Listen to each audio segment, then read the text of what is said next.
Ние сме јасни во нашите барања, аргументите се на нашата страна.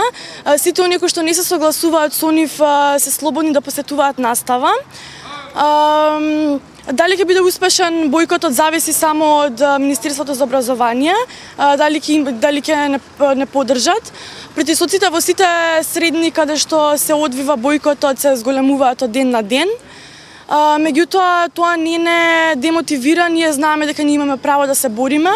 Вчера се пожалија и ваши родители дека ви биле затворени вратите, дека немавте пристап да влезете во училиште.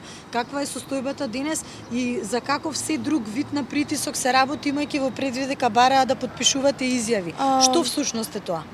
Бара да ги подпишаме пријавите за матура, во кои што доколку ние ги подпишаме тие пријави, тоа значи дека ние се согласуваме со реформите во образованието кои што налагаат природно-математичките смерови во гимназиите да полагаат задолжително матура. Ние нема да ги подпишаме тие пријави бидејќи ние се бориме против тоа ускратување на правото на избор. Можете да прочитате скратената аргументација, на сите им е достапна.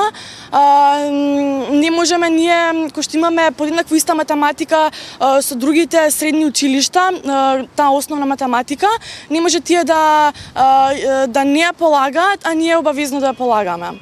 Ни беше кажано дека доколку отсуствуваме од настава 25 дена, тогаш треба да платиме казна, бидејќи го губиме статусот на редовен ученик.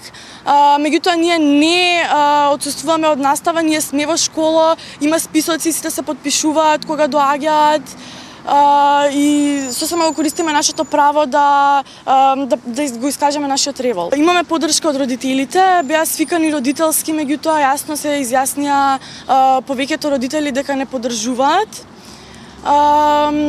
Од професорите не добиваме никоја значителна поддршка.